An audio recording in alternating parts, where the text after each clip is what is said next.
My own fear was saying, run, run, run. Whatever was in that house, you can't fight, so you had to run.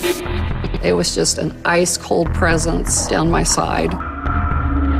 I don't think he knows that he's dead. A black mass literally came down from the attic and went in between us. I was terrified. We noticed a tall man looking back at us. He's mean, and he's 6'6", 6'7". There was a flash that went right past me. My heart was beating so fast. Out of the corner of my eye, I saw a tall, dark figure. I bolted for the back door. I was terrified.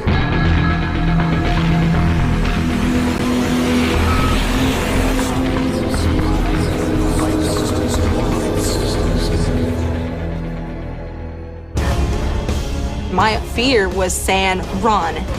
There's actually some crazy video of a big white stripe. It's just really strange. Whatever was in that house, you can't fight. My favorite season of the year is Halloween. I love haunted houses and I love going to them, and I'm a big fan of them. My ghost story begins when I bought a house to turn into a haunted attraction. And it actually was a haunted house. I just drove by this place and I was like, that place is amazing. It looks like a haunted house. It just has that nostalgic feeling of a haunted attraction. Jennifer's my girlfriend. She's excited about Halloween just like I am. Me and Matt have been talking about getting a haunted attraction. The house looked like a haunted house. It was in the perfect location. You walk up to it, it looks larger than life, and it just looks like it's staring at you. It's built in 1859. So the decor on the outside is amazing, and it just has that really eerie look to it. I didn't realize it was vacant until I actually drove up onto the property itself. I had to dig and dig and dig through the Chamber of Commerce to find out who actually owned the place. The guy lived in another state. I contacted him. I told him my idea. He first was not really wanting to do it because the history of the house, which he never shared it with me, I found it through somebody else. He finally agreed to the terms to let me do a haunted attraction. It was a little intimidating because, you have everything that goes into it, but still very exciting. As soon as you open the door, the staircase is huge and it goes right up there in front of you, and 10-foot tall ceilings.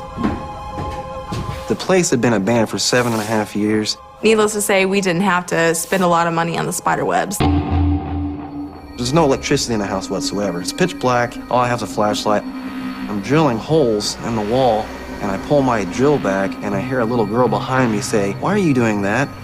At that point, my drill was on the floor, and it just shot across the room. I thought it was Jennifer at first, and I say, "Jennifer, are you in here? Quit messing with me." And I stick my head outside the door, and she's out by the car. I was a little freaked out, so on my way up the stairs, I get pushed on my left shoulder so hard, I almost fell down the stairs. Matt comes outside. The look on his face, it was terror. There was nobody else inside that house. At that point, I realized there's something inside the house. We left. I was a little shook up. We went home. I would say about a month and a half later, we were back in the house. A lady come driving up our driveway, and she wanted to know if she could go through the house. She had lived there when she was 5 years old. She's about 81 now. She's taking me through the house, and I just couldn't believe some of the things that she was saying. I mean, the place ended up being a smallpox hospital, and there was over 250 people that had passed away in this house. And the second part of the house was actually a waiting room and a funeral parlor. She told me there was a cemetery in the backyard. This is where they actually used to bring the caskets out of. They would take them right down through here, and then bam, right here's the cemetery. They ended up taking the tombstones down to please the people that wanted to rent the place, and they left the bodies there. After I'd taken her through the house, she left, and I was a little shook up. When somebody tells you that about the place and how many people died in it, it's like, when I went through what I went through, it made perfect sense to why it happened. Some friends of ours come up to the house, and one of them said, "Hey, let's go inside the house."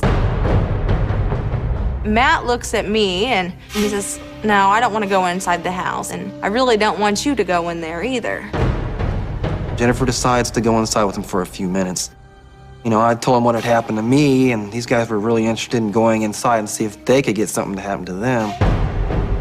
We're in there and we're saying, if you're here, can you show yourself in some fashion? And one of the guys that was with us started saying, how do you feel about your place being turned into a haunted attraction? Just really taunting them. And that's when I felt it. Something was pushing me.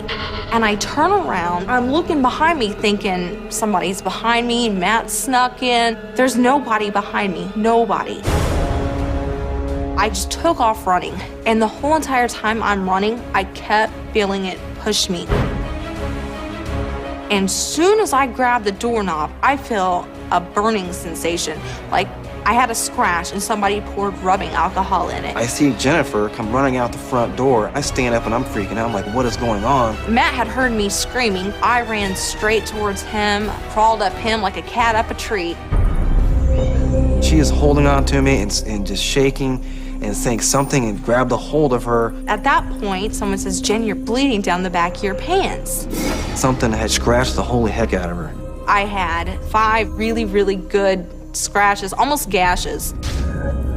You could actually start to see the lines of what it was that scratched her. I was so scared, it was painful inside. And that wasn't from what the ghost did to me, it was my own fear. My own fear was saying, run, run, run. Whatever was in that house, you can't fight, so you had to run. Within 15 minutes, we were out of there. It was the worst experience of my life. After that had happened, I shut the place down. Since we stopped the haunted attraction, we've had some people come in and take pictures. The latest picture we've got is a mist. You can see through it. It looks like something's trying to manifest itself in that picture. There's actually some crazy video of a line of a big white stripe going across the room. You can't ignore it. It's just there. There's no electricity in this house whatsoever, and there's no lighting in this house, so what you see is what you get. It's just really strange. It changed everything that I thought, everything. I still constantly question what's out there. What was that? Am I going to be stuck here? What do I have to do to be able to move on? It's a wake-up call.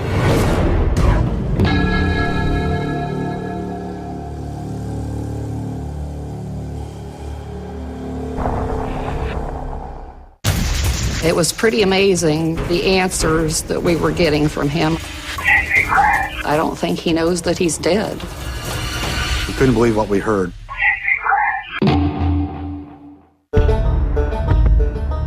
My ghost story began when I walked into a cornfield where Allegheny Flight 853 crashed on September 9th, 1969. I had always heard about the Allegheny crash ever since I was in high school. I had never heard of anything so horrific. It boggled my mind that so many people had died in this plane crash. It was the first plane crash I had ever heard about. When I met my husband, it all came back to me when he told me about growing up as a little boy. He had been playing outside when the plane crashed. A neighbor boy and I were out in our front yard, and we remember hearing a lot of sirens. We didn't know it was a plane crash until my father got home and told us. The cause of the crash was a mid-air collision. The Cessna flew into the tail end of the Allegheny commercial plane, causing the crash. Rescue people came from miles around. Ambulance people, fire departments, police departments, any volunteers. Hundreds of people showed up. It became a recovery effort. There were 83 people that died. There were no intact bodies to be found. They found most of a body, but the head was missing. As I looked at the photos in the papers, it seemed like there was different pieces of meat and stuff all around and on the trailers. There was a leg with a foot still attached. After 3 days, they became worried about the body pieces that were left that couldn't be picked up, causing disease. So they brought in truckloads of dirt, basically bulldozed the field and covered everything over that was left. A few years after we had been married, we started paranormal investigating. We became paranormal enthusiasts. If you notice, it kind of goes up a hill, a teeny hill, and then goes to a bigger area of the hill. Right there's where they filled in.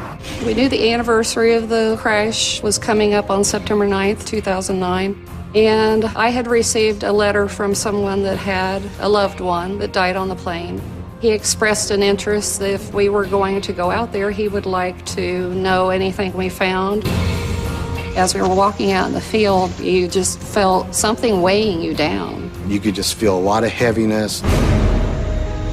You just felt really uneasy. You knew people have perished out there. The first thing that happened was we found plane pieces. 40 years later, you're going to find plane pieces in this field. And then the coldness started. This was in July of 2009. The temperature was in the 80s, hot, humid day. Just started getting ice cold down one side. You knew it was hot out there, and I was sweating a lot, but we was freezing. I believe the cold feeling could be spirits trying to contact us. There is nothing that could have caused that cold feeling in July. It was just an ice cold presence. The room got a black that I have never seen. I can't even describe it. We were all stunned to silence, terrified. My jaw just dropped. Ghost stories.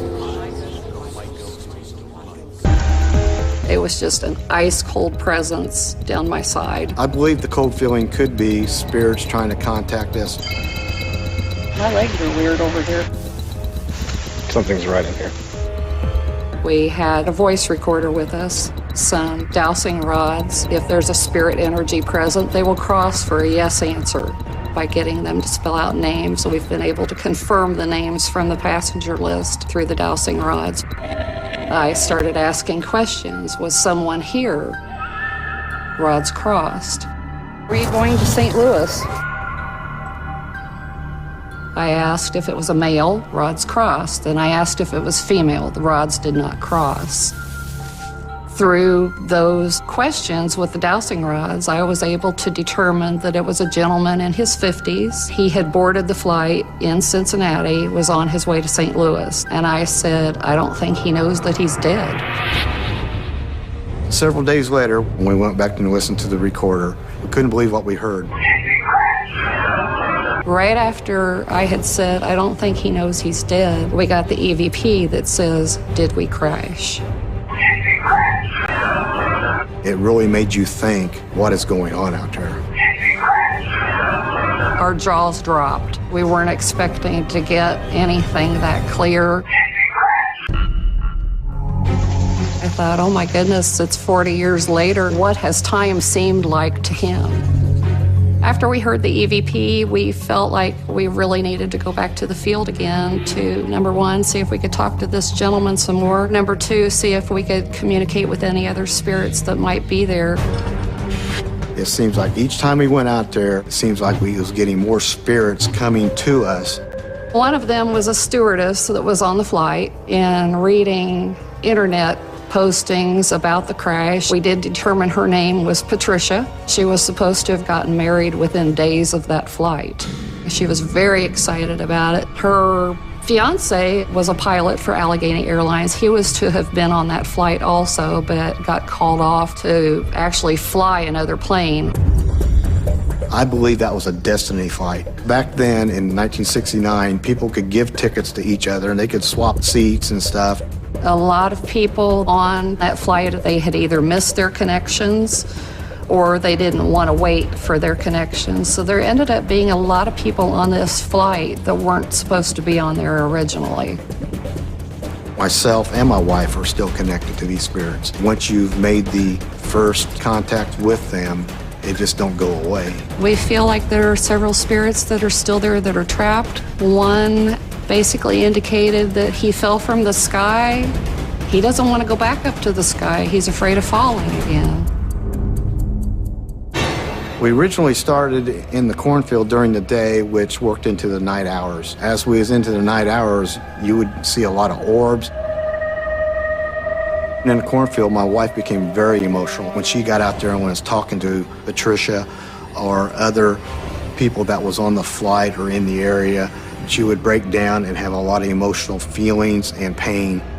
These people became so real to us. We spent so many hours in that field over 2.5 months.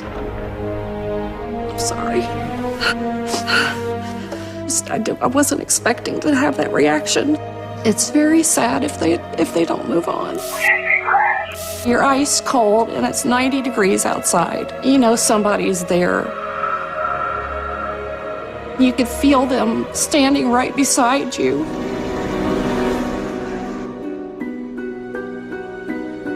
It was a tragedy. You just can't erase it from your mind. We believe that it'll always be with us. I've never experienced anything like it in my entire life. If I could talk to these spirits, I would thank them for letting me get to know them and telling me their story, and that I'm so sorry that their life ended the way that it did.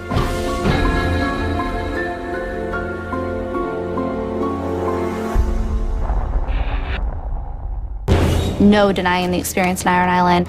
I was terrified. There was an ominous presence there that specifically said he did not want Jessica and I there. I will not go back.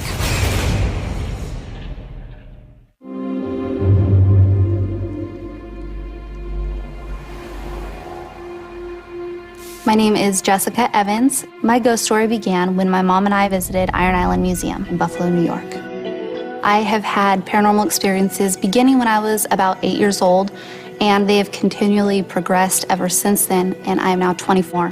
My daughter Jessica has always been interested in ghosts and spirits and things like that, and that's what got us very interested in Iron Island.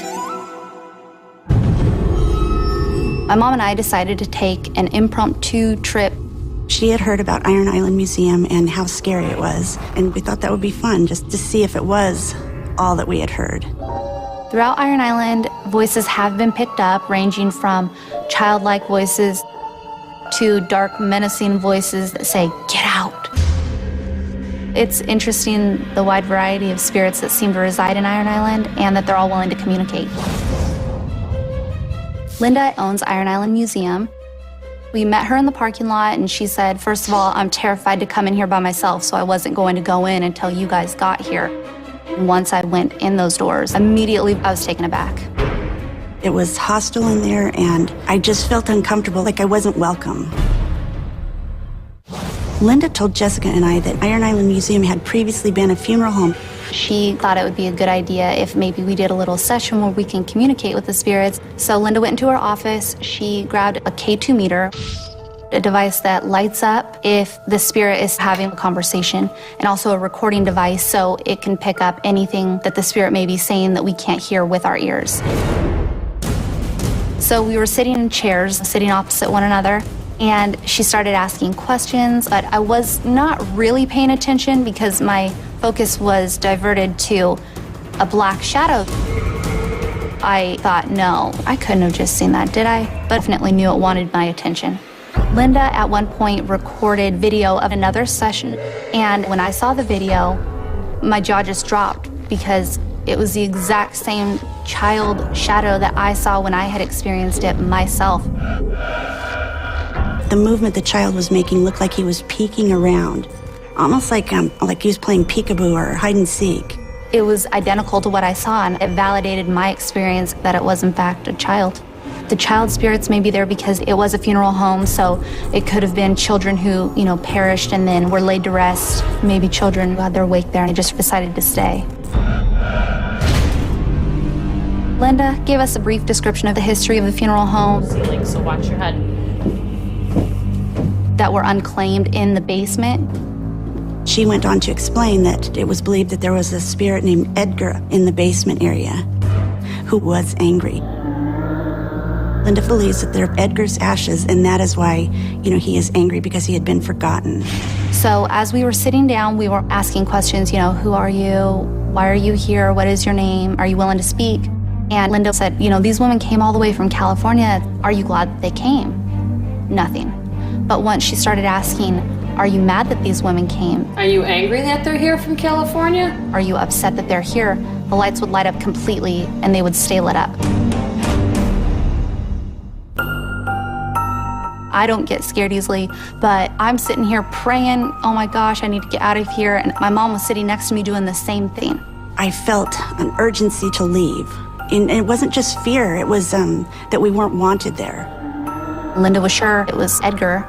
So she asked, can you please come down? Can you show yourself? You need to make the light go on if you are. The lights were off and it was dark, but it wasn't completely dark. I was terrified. I mean, he already told us he did not want us there. And my mom and I are like, oh gosh, this is really happening. Oh my gosh. All of a sudden, a black mass literally came down from the attic and went in between us. And the room got a black that I have never seen. I can't even describe it. Everything was dark. I don't know how it could possibly get any darker than it was, but it did. We were all stunned to silence, terrified. It was almost a paralyzing fear where you felt that you couldn't get up, but also at the same time, I wasn't quite sure what was happening. I sat there trying to just get my mind off of the fear that I was feeling. I was holding on to Jessica's leg, and, she was holding on to my hand. It was angry and mean. If he could come down from the attic, what else could he do? When it moved through the room, there was an animosity or a hostility that you couldn't deny. I felt that Edgar is saying, I'm gonna go ahead and overwhelm you with, my presence and see if that way he can get us out. That is like nothing I've ever experienced. I did not know what was gonna happen next. After, I'd say a good minute, Edgar's presence faded away. Jessica and I were exhausted. We were emotionally drained, and we were ready to leave. We went into the military room, and Linda showed us this picture that she had taken. Kind of looks like a soldier. She thought it possibly could be Edgar. It's terrifying because it does look like an actual human being is standing in the room with you when it wasn't. She later found out he was in the military, and the chance is great that it actually was him. There is another picture that I saw from Linda. It's a reflection in a mirror, and it kind of has this dark, menacing figure that you see the outline of, just kind of staring back at you, and you instantly feel threatened even looking at this picture. Could be Edgar because it does have that same menacing, kind of threatening, irritated, angry feeling as he presents himself. I felt overwhelmed and relieved that I was going to be getting out of there in a short period of time. When we were leaving the Iron Island Museum, Linda offered to take us down into the basement and show us Edgar's ashes. That was not even a consideration. The only door I wanted to see was the front door so we could leave. Once I got out, felt like a weight had been lifted off my shoulders.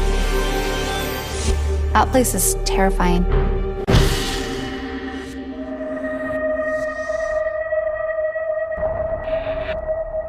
She let me know her presence was there.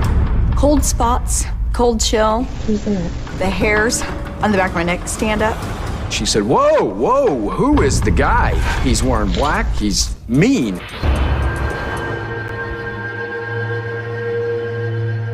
Good to see you. Thank you. You're next. My ghost story began when I bought the Gaslight Inn and found out it was haunted. Come on down here, I saved you a seat, huh? The place has a great history there. Used to be a John Dillinger hangout. You can actually see bullet holes in an old fireplace. It's been a tavern on and off now for 100 years. It's a historical kind of speakeasy. The parking lot of the Gaslight Inn backs up to an old cemetery. So you have all that energy with the cemetery there, so it's a little spooky. There's 40 or 50,000 people buried there. Not everybody that's buried is probably a good person. Nobody goes in the basement. And especially my kitchen manager, Steve. Just strange things happen down there. I happened to be doing something that day, and Steve went down. And before oh, I don't know, 3 to 5 minutes. Joe, help, I can't move. And so I run down there like maybe he fell or something hit him, and he's just kind of stuck walking. He said, man, the pressure's so heavy, I need some help. And so I had to literally pull him to the stairs, and then we both went up, and it was gone. And he won't go back down now. Just makes me feel weird. Spooks me out. My husband and I went there for a special event with some friends where we got to look around the place. We went down into the basement. We were down there to shoot video. When you go down in the basement, you can feel heaviness. You can feel a different type of energy down there. Sad in a way, that it's a different world down there. When I first saw the video, it was astonishing, because then I really knew that there's proof. I'm freezing to death right here. It's cold, that's for sure. One of my friends is an intuitive, where she gets feelings and can pick up on emotions and energies from spirits. That again. Now they're using this thing. We were down there looking back in the direction of one of the storage rooms, and we noticed what looked like a tall man looking back at us.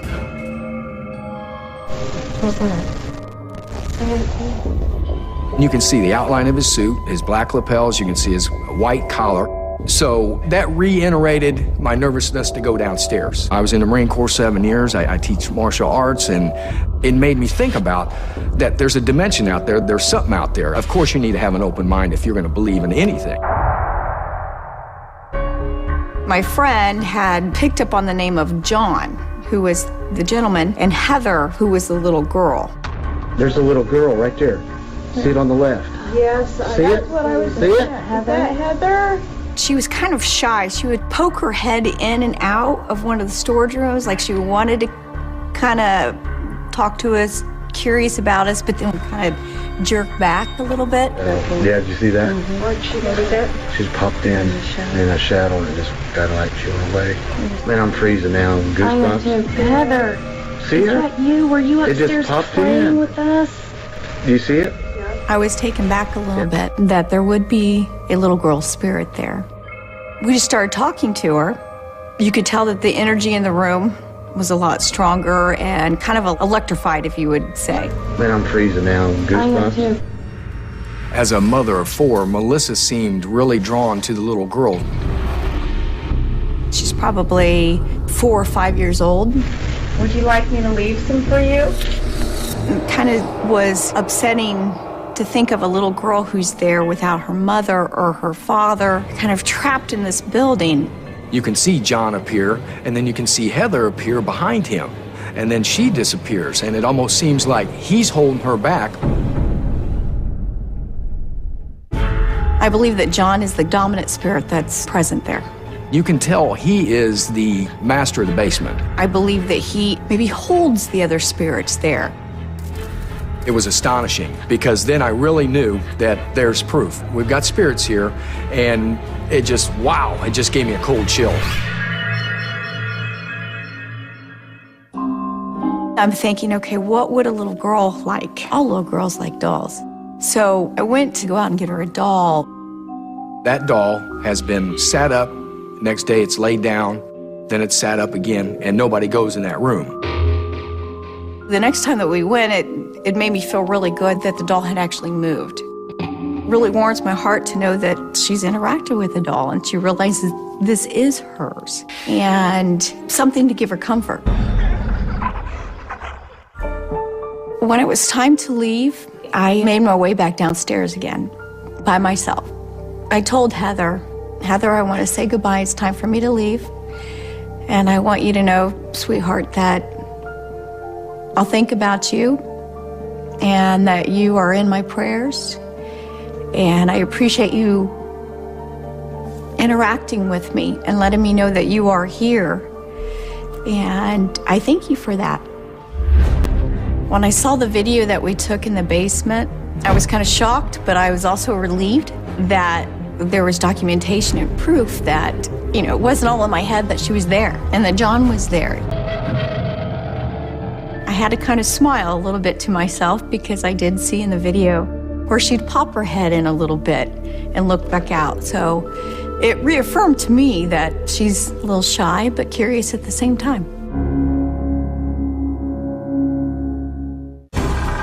I always will believe that there'll be spirits and ghosts at the Gaslight, no matter if it got tore down and rebuilt, that they're there, and they're there to stay.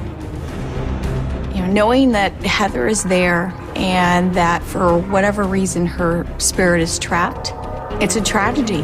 I wish there was some way I could help her, reunite her with her family, to bring that peace or to somehow help her cross over. I wanted her to be happy. I'm happy to own the Gaslight, but after all this, my eyes are wide open.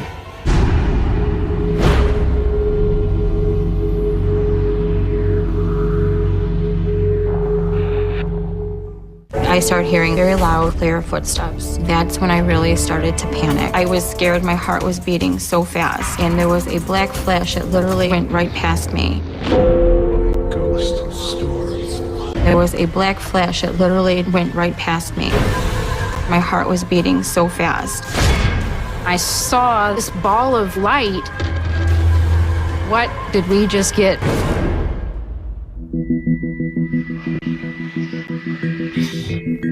My ghost story began while I was working by myself in my office building. I work in a Victorian home that was converted into office spaces, but it was a funeral home at a time. I am the assistant to a real estate broker. It's a big white Victorian home. It's got the columns in the front. It's inviting in a way, but at night it has a different feel to it. It has a very eerie feeling. It's scary.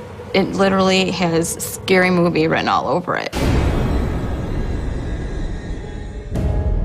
There was one night I was at the office by myself, and I started hearing footsteps. First thing I'm thinking is, Phil must have came in, I didn't hear him. Phil is one of the renters upstairs. He's in and out a lot. Me, I have to check. I go halfway up the stairs, and I'm like, Phil, calling him. No answer. So I go back downstairs, sit down. A little nervous, try to ignore it.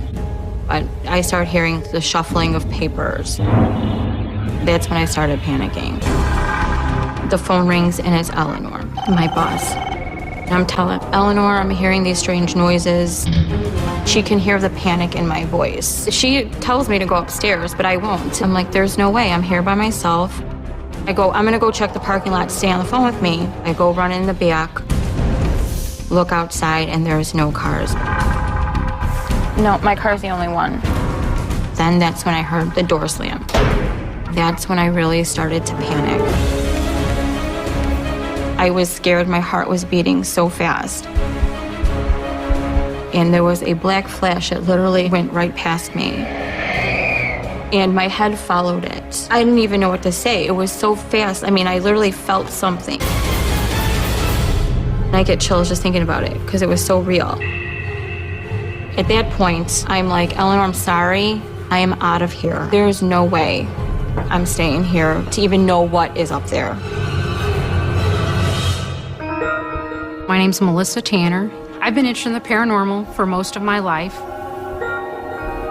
My ghost story began when I went to the building that Shannon works at. So some friends of mine and I had heard of this place.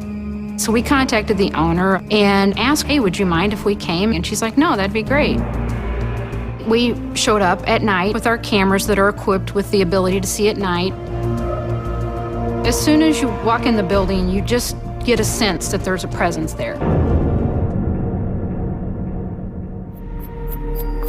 My friend Marcy and I decided to go to the second floor of the property since that's where a lot of the claims were.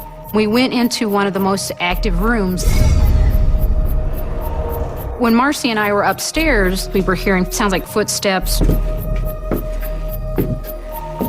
doors closing, which was all matching up to the claims that Eleanor and Shannon had reported.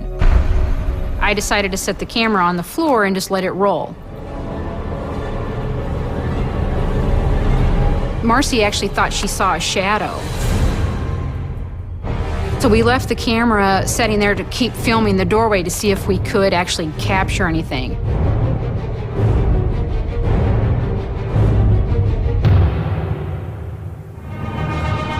Marcy and I decided to go in the basement. It's a big basement, but it's broken up into rooms. And she thought she saw like a shadow walking at the far end of the basement. We were there at the building for several hours, videotaping and taking digital recordings. And then what we typically do then is take that back and review it later.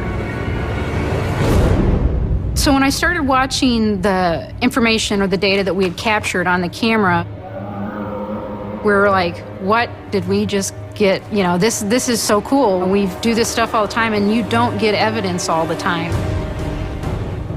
This white object that looks about like a barbell or a dumbbell, it starts off further away from the camera, and as it gets closer to the camera, it seems to get a little bit larger, maybe 3 inches in length at the max when it gets the closest to the camera. It almost looks like a barbell type shape, where it's like 2 circular patterns connected with a bar, and then it gets kind of bigger as it comes towards the camera and then goes into the floor. It's almost like it comes to do a little bit of investigation itself of, okay, what is that on the floor there? I am not used to seeing that in this room. And so it kind of got curious and decided to approach it. When I saw the second video, it's just very compelling because you actually see this object. I saw this ball of what looks like light comes from the far end of the basement, kind of in a circular pattern swooping off. It's a similar pattern. Instead of up and down, it's swung out and around through the glass door and then comes in front of the camera. This ball of energy or light, if it was a bug or dust of some sort, it would not have been able to make it through a solid glass door. I knew Melissa had contacted Eleanor, and I was kind of curious about what she might have seen, heard, any kind of evidence that she might have found. But part of me didn't want to see anything. I was afraid if I did see something that I wouldn't want to go back to the office. I would no longer want to work there, and I didn't want that to happen. I will never work alone in the office at night again.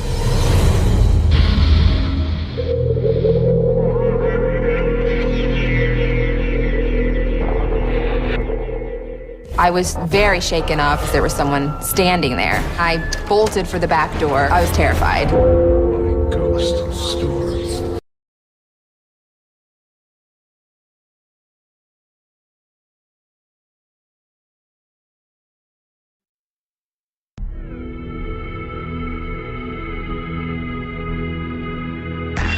All of a sudden I look up and I see this black shadow. There was red handprints wrapped around.